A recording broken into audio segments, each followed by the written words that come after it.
Hi guys, welcome back to my channel. So I've been using the S25 Ultra for almost like 5 days. So this video is in-depth review video. Also, I S24 Ultra camera comparison in this video. So please watch this video till the end. But before that, please like and subscribe to my channel. Let's do it. So നമുക്ക് ആദ്യം തന്നെ എന്തൊക്കെ changes ആണ് S25 Ultra'യിൽ അവർ കൊണ്ടുവന്നിരിക്കുന്നത് നോക്കാം. First of all പറയുകയാണെങ്കിൽ display 6.8 ആയിരുന്നു S24 Ultra'യിൽ. So S25 Ultra വന്നപ്പോൾ 6.9 ഇഞ്ചിൻ്റെ ഡിസ്പ്ലേ ആയിട്ടുണ്ട്. പീക്ക് ബ്രൈറ്റ്നസ്സും റെസൊല്യൂഷനും എല്ലാം തന്നെ സ്ക്രീൻ റെസൊല്യൂഷൻ എല്ലാം തന്നെ സെയിം ആണ്. പിന്നെ അവർ ആക്ച്വലി കൊണ്ടുവന്നേക്കുന്നത് ഒരു പ്രോ സ്കെയിലർ എന്ന് പറയുന്ന ഒരു ഫീച്ചർ അവർ ആഡ് ചെയ്തിട്ടുണ്ട്.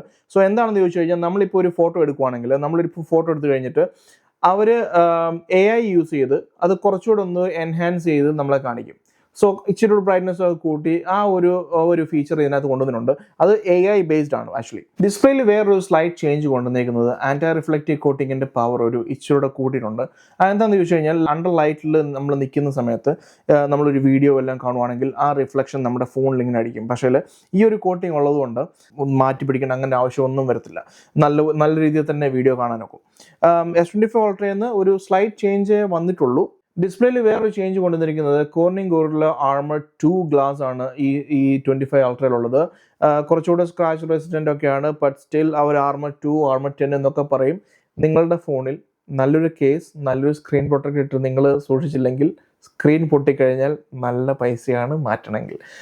US ഈ S25 Ultra'യുടെ സ്ക്രീൻ റിപ്പയറിന് മാത്രം $259 ആണ് അവർ ചാർജ് ചെയ്യുന്നത്. ഇത്രയും കാശ് കൊടുത്ത് മേടിച്ച സാധനം വെറുതെ കൊണ്ട് റോഡിലിട്ട് പൊട്ടിക്കേണ്ട ഒരാവശ്യമില്ല. അടുത്ത ചേഞ്ച് ഉള്ളത് ഡിസൈനിലാണ്. സോ ഡിസൈനിൽ ഒരു നല്ലൊരു മാറ്റം തന്നെ വന്നിട്ടുണ്ട്. S24 Ultra നിങ്ങൾ നോക്കുവാണെങ്കിൽ ഒരു ബോക്സി ഡിസൈൻ ആയിരുന്നു. കോർണർ ടു കോർണർ സ്ക്രീൻ ആയിരുന്നു. S25 Ultra വരുന്ന സമയത്ത് ഒരു റൗണ്ട് എഡ്ജ് ആണ് കൊടുത്തേക്കുന്നത്. ബെസൽസിൻ്റെ വിഡ്ത്ത് ഇച്ചിരി കൂടെ കുറച്ചിട്ടുണ്ട്. പിന്നുള്ള ചേഞ്ച് വന്നിരിക്കുന്നത് ക്യാമറ മൊഡ്യൂൾ ആണ്. ക്യാമറ മൊഡ്യൂൾ ഒരു എലിവേറ്റഡ് രീതിയിലാണ് ഇരിക്കുന്നത്. ഓൾസോ അതിൻ്റെ താഴെ നല്ല സ്പേസ് ഉണ്ട്. പൊടിയും അഴുക്കൊക്കെ കയറിയിരിക്കാൻ പറ്റുന്ന നല്ല സ്പേസ് ഉണ്ട് അവിടെ. ആക്ച്വലി ഇതൊരു റിംഗ് ആണ്. നമ്മൾ ഇച്ചിരി ഫോഴ്സൊക്കെ എന്തെങ്കിലും ഒരു ആക്ച്വലി ജെറി റിഗിൻ്റെ വീഡിയോയിൽ കാണാം ഇതിങ്ങനെ ആക്ച്വലി ഊരിയെടുക്കാൻ നമുക്ക്. പക്ഷെ നമ്മളാരും ഊരിയെടുക്കേണ്ട ആവശ്യമൊന്നുമില്ല. അതൊരു ചെറിയൊരു കോസ്മെറ്റിക് ചേഞ്ച് അവർ കൊണ്ടുവന്നേക്കുന്നേ ഉള്ളൂ. പിന്നുള്ളൊരു മേജർ ചേഞ്ച് വന്നേക്കുന്നത് ചേഞ്ച് അല്ല, ആക്ച്വലി ഒരു ഡൗൺ ഗ്രേഡ് ആണ് ചെയ്തിരിക്കുന്നത് നമ്മുടെ S Pen.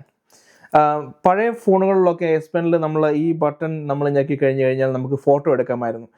ഒരു ഗ്രൂപ്പ് ഫോട്ടോ എടുക്കണമെങ്കിൽ ഇത് ഒത്തിരി യൂസ്ഫുൾ ആയിരുന്നു. സോ ആ ഫീച്ചേഴ്സ് എല്ലാം തന്നെ ഈ ഒരു S25 Ultra'യിൽ നിന്ന് എടുത്ത് മാറ്റിയിരിക്കുകയാണ്. ഐ ഹോപ്പ് S26 Ultra'യിൽ അത് തിരിച്ചു കൊണ്ടുവരുമായിരിക്കും. കാര്യം അതിനുള്ള പെറ്റീഷൻസ് ഒക്കെ ഓൾറെഡി സൈൻ ചെയ്ത് കഴിഞ്ഞിട്ടുണ്ട്.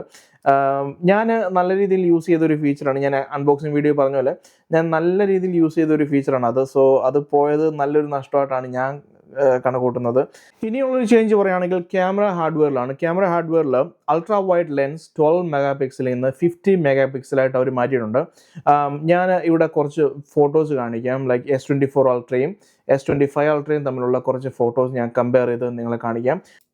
ഈ രണ്ട് ഫോണിലെ ഫോട്ടോസ് കമ്പയർ ചെയ്യുമ്പോൾ നിങ്ങൾക്ക് കാണാൻ ഒക്കും S25 Ultra'യിലെ ഫോട്ടോസിന് കുറച്ചുകൂടെ ഡീറ്റെയിലും നല്ല ഷാർപ്പുമാണ്. അതുപോലെ S24 എടുത്ത ഫോട്ടോസ് കുറച്ചുകൂടെ വൈറ്റ് വാഷ് ആയിട്ട് തോന്നുന്നുണ്ട്. നൈറ്റ് മോഡ് എടുത്ത ഈ ഫോട്ടോയിൽ അത് വ്യക്തമായിട്ട് കാണാൻ ഒക്കും. അതുപോലെ തന്നെ മാക്രോ ഫോട്ടോസിലും നല്ല ഡീറ്റെയിൽസ് ആണ് S25 Ultra'യിൽ. ഈ ഫോട്ടോ സൺസെറ്റ് കഴിഞ്ഞെടുത്താണ്. ബട്ട് സ്റ്റിൽ നല്ല ബ്രൈറ്റ് ആയിട്ട് ഈ ഫോട്ടോസ് വന്നിട്ടുണ്ട്. ബാക്കി ക്യാമറകളിലൊന്നും തന്നെ ഒരു മാറ്റവും ഒന്നും തന്നെ വന്നിട്ടില്ല. സെയിം ക്യാമറ, സെയിം സെൻസർ, എല്ലാം സെയിം തന്നെയാണ്. സോ അൾട്രാ വൈഡ് മാത്രമാണ് ചേഞ്ച് ചെയ്തിട്ടുള്ളത്. സോ അതുകൊണ്ട് തന്നെ ഞാൻ ഏറ്റവും കൂടുതൽ എടുത്തേക്കുന്നതും അൾട്രാ വൈഡ് ഫീച്ചേഴ്സാണ്. പ്രോ സ്കെയിലർ ഫീച്ചർ നല്ല രീതിയിൽ അവർ യൂസ് ചെയ്തിട്ടുണ്ട്. യൂഷ്വലി നമ്മൾ S24 Ultra'യിൽ നമ്മളൊരു ഫോട്ടോ എടുത്തു കഴിഞ്ഞിട്ട് റീമാസ്റ്റർ ചെയ്യുന്ന സമയത്തെ നമുക്കത് കുറച്ചുകൂടെ നല്ല രീതിയിൽ കാണാൻ പറ്റുന്നുള്ളൂ. പക്ഷേ S25 Ultra വരുന്ന സമയത്ത് ഫോട്ടോ എടുത്തു കഴിഞ്ഞപ്പോൾ തന്നെ നല്ല രീതിയിൽ അത് എൻഹാൻസ് ചെയ്ത് നമ്മളെ കാണിക്കുന്നുണ്ട് അവർ. അൾട്രാ വൈഡ് ക്യാമറയിലെടുത്ത് ഈ വീഡിയോസ് കമ്പയർ ചെയ്യുമ്പോൾ നിങ്ങൾക്ക് കാണാൻ ഒക്കും S25ലെ വീഡിയോ കുറച്ചുകൂടെ ഷാർപ്പും കളേഴ്സൊക്കെ നല്ല രീതിയിൽ വന്നിട്ടുണ്ട്.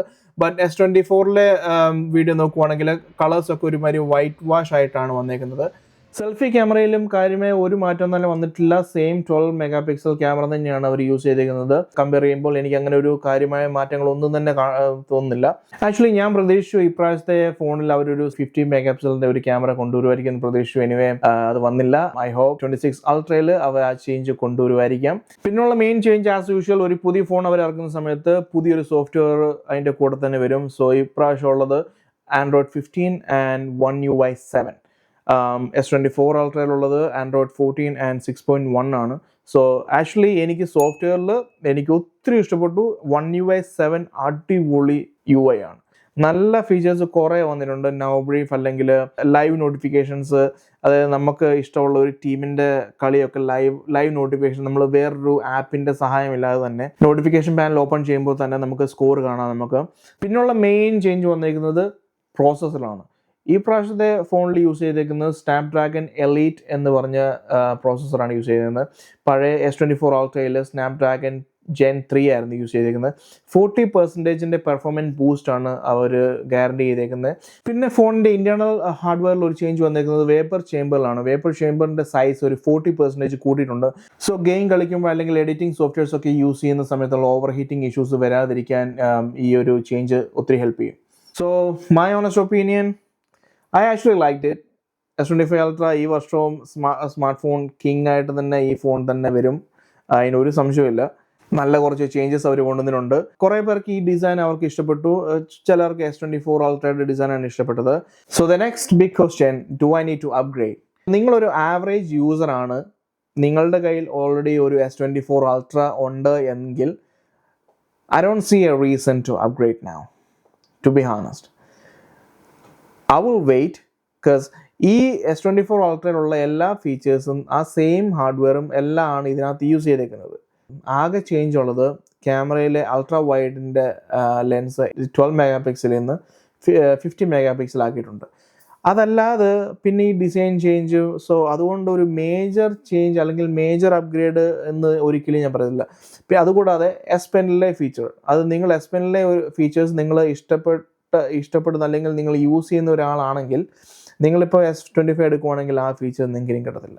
അതല്ല, നിങ്ങളൊരു ഹാർഡ് കോർ പവർ യൂസറാണ്, നിങ്ങൾ ഫോണിൽ ഒത്തിരി ഗെയിംസ് ഒക്കെ കളിക്കുന്ന ഒരാളാണെങ്കിൽ, നിങ്ങൾക്ക് നേരത്തെ ഓവർ ഹീറ്റിംഗ് ഇഷ്യൂസ് വന്നിട്ടുണ്ടെങ്കിൽ definitely you can take it. അതുപോലെ തന്നെ വീഡിയോ റെക്കോർഡിംഗ് നിങ്ങൾ ലോഗലൊക്കെ ചെയ്ത് നിങ്ങൾ പിന്നെ അതിൻ്റെ കളർ കറക്ഷനൊക്കെ ചെയ്യുന്ന ഒരാളാണെങ്കിൽ definitely I will suggest S25 ultra. അതല്ല, ഈ പുതിയ AI ഫീച്ചേഴ്സ് ആണ് നിങ്ങൾക്ക് ഇഷ്ടപ്പെട്ടത്, അതുകൊണ്ട് മാത്രമാണ് ഞാൻ S24 നിന്ന് അപ്ഗ്രേഡ് ചെയ്യുന്നതെങ്കിൽ നിങ്ങളൊരു കാര്യം മനസ്സിലാക്കണം, ഈ സെയിം ഫീച്ചേഴ്സ് എല്ലാം S24 അൾട്രയിൽ One UI 7ൻ്റെ കൂടെ നിങ്ങൾക്ക് കിട്ടുന്നതാണ്. പിന്നെ വേറൊരു ക്യാച്ച് ഉള്ളത്, ഈ പറയുന്ന എല്ലാ AI ഫീച്ചേഴ്സും അവർ 2025 എൻഡോടെ നിർത്തും, ഫ്രീ ആയിട്ട് തരുന്നത് നിർത്തും.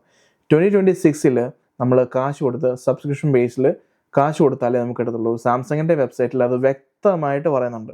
സോ നെക്സ്റ്റ് ഇയർ പുതിയ ഫോണിൻ്റെ കൂടെ പുതിയൊരു സബ്സ്ക്രിപ്ഷനും കൂടെ മേടിക്കേണ്ട ഒരു അവസ്ഥ ആണ് വരുന്നത്.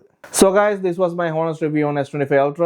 ഞാൻ എന്തെങ്കിലും വിട്ടുപോയിട്ടുണ്ടെങ്കിൽ അല്ലെങ്കിൽ നിങ്ങൾക്ക് എന്തെങ്കിലും അഭിപ്രായം ഉണ്ടെങ്കിൽ പ്ലീസ് താഴെ കമൻറ്റ് ബോക്സിൽ കമൻറ്റ് ചെയ്യുക. Also please like and subscribe to my channel. See you next time. Bye.